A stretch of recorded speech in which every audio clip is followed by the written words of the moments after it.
All right, here are if you look on the form there, the slide, you've got the 6 issues. But before I get to the last 2, I want to jump ahead to one thing. In your book, I want to go to page 149. I moved the slide online because before I finish these 6 relationships or these responsibilities, I want to talk about how do we terminate agency. All right? We have created agency, and we decided to create agency because the buyer and the seller, the seller and the broker got together and said, I'll list for you, and they signed an agency agreement. We created express agency, but it can't go on forever. So there are 7 ways to terminate agency.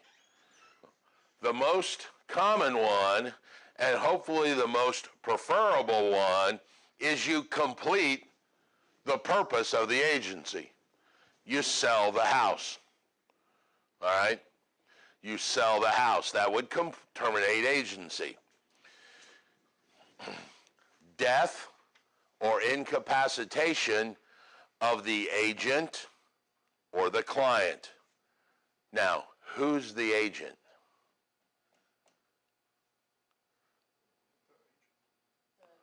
Me, not you. You die, we roll you in the ditch, and we got 12 more coming out. It's the death of the managing broker or the client, remember? Because that agency is only created with the one agent, me. I'm the one that signs the listing agreement. You come to me with that listing and say, hey, I got a new client, it's my mom. No, you don't. I have a new client, that's your mom. I'll sign the listing agreement. If I die, then things happen, or if she dies. If you die, I just assign that property to another person in my brokerage because it's with me. So when they say death or incapacitation of the agent, they mean me, the managing broker, not one of you. All right? Destruction of the property. We had a property one. Well, I didn't have the listing. I had the...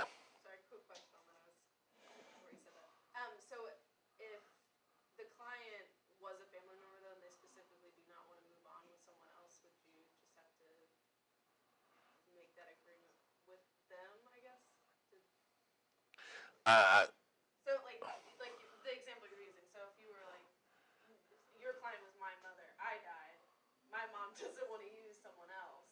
Well, how do you know that? I'm just saying, like, if she doesn't. Well, that's awful rude. In the case that she doesn't.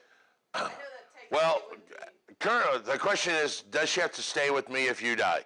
The quick answer to that is yes, because she signed a contract with the Modulin Group. Now, there are ways to get out of that. There are ways that we can maneuver.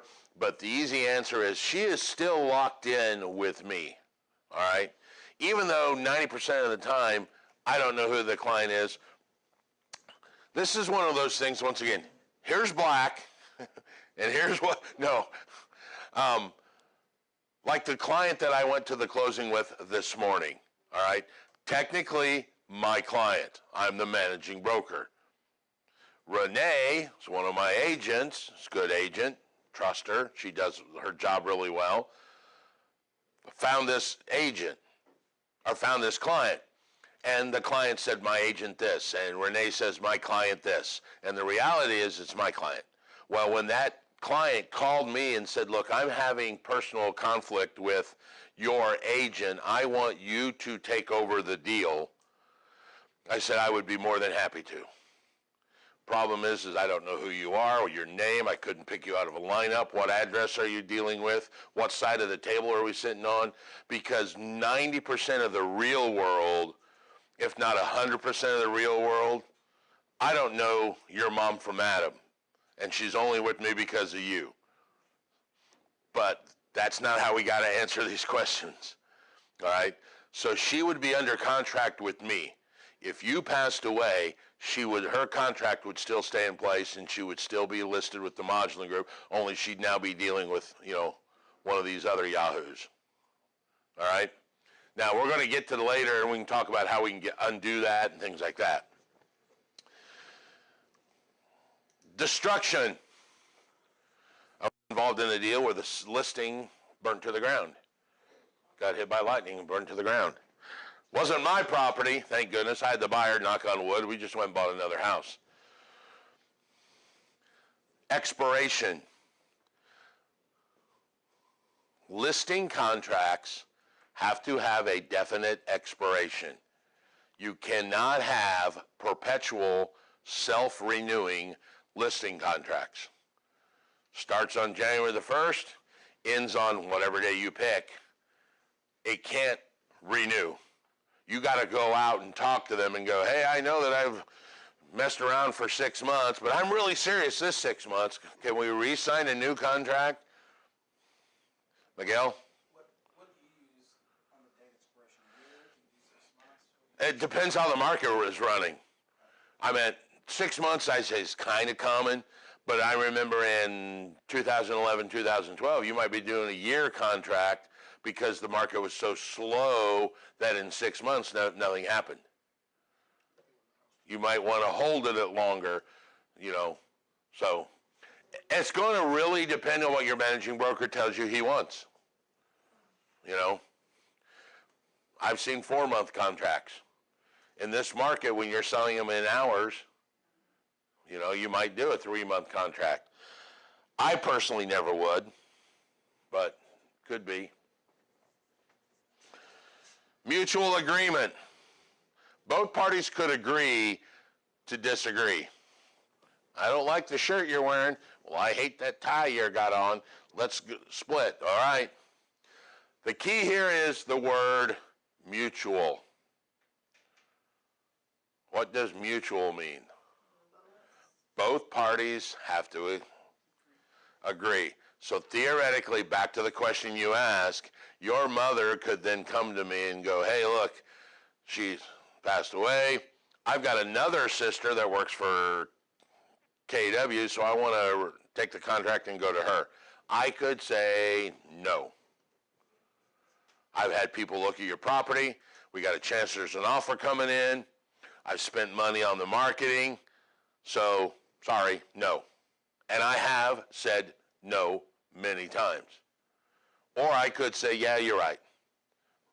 That's fine. Let's sign a mutual release. We both do move on, and now your house goes, and now she could go relist. Breach. It's where one party or the other violate their obligation. Back to the Apple story.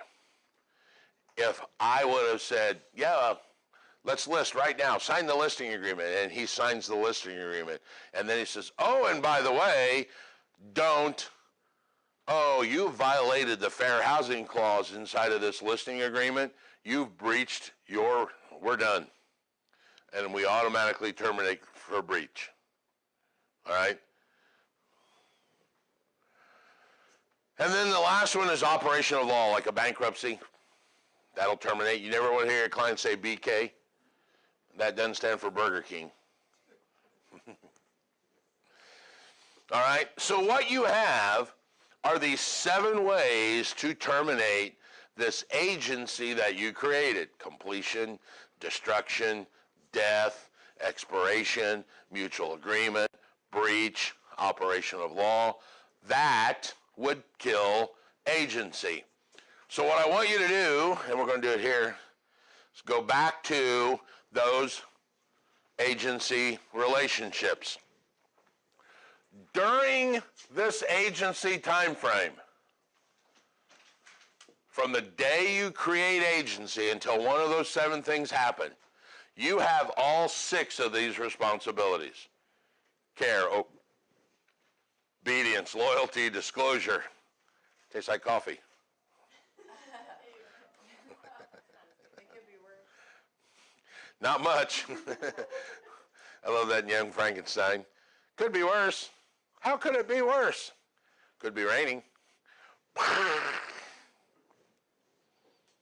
After agency terminates, you will keep accounting and confidentiality forever. Everybody listen to what I'm saying. During agency, from the time we created it to the time we sell the house, that would be completion, I have 6 responsibilities. care, obedience, loyalty, disclosure, accounting, and confidentiality. We close the house, agency terminates. They call me a couple months later and go, hey, Raymond, we were doing our taxes and we noticed that there's a math error on the closing disclosure. What can we do about it?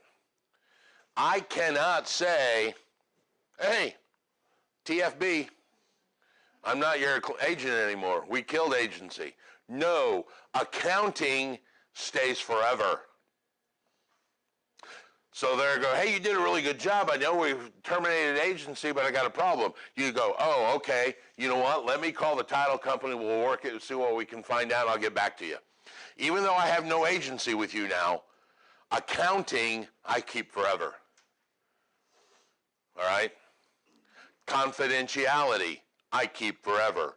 Whatever my client tells me, I cannot use against them later down the road. Hey, my wife's pregnant, my dog ran away, my cat's got on heroin, my daughter's whatever. Yeah. I want to sell this house now. You can't later then go find a buyer and go, hey, dude, you got some cash because that guy's hard up. His cat's on heroin, his dog ran away, his wife's pregnant, his car's about to throw a spoke. I don't know. Write an offer, all right? So confidentiality. What's that called? A hippopotamus oath or something like that? That would be the Hippocratic oath for you guys. And that would be, wouldn't that be doctor? Not legal. Okay, I don't know. Yeah, but it comes from the Hippocratic oath. Yeah. I was making an attempt to talk about those, but apparently it didn't work. Yeah. Who's dealing cat heroin is what I want to. It's called catnip.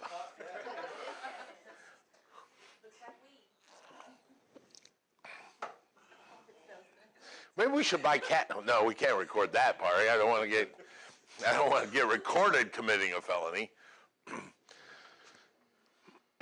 So, once again, let's go through it one more time just so you understand. During agency, from the time we create it to the time it terminates, I have 6 responsibilities: care, obedience, loyalty, disclosure, accounting, and confidentiality. I then terminate agency in one of those 7 ways. Care, obedience, loyalty, disclosure, all go away.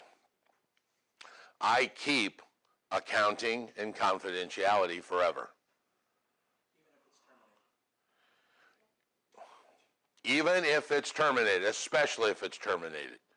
You can never not say, you're not my client. And I had a client that didn't go through the final walkthrough. We went to the closing. He closed. He went home. He called me back. He said, dude, they stole every light bulb out of the house. Every light bulb is gone. What do I do? I'm like, you took the property. Go buy light bulbs. Right. All right? He's like, can I sue them? Yes, you can, if you want to. It's small claims.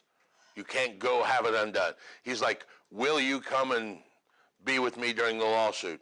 Absolutely not. I don't care anymore. I don't owe you anything.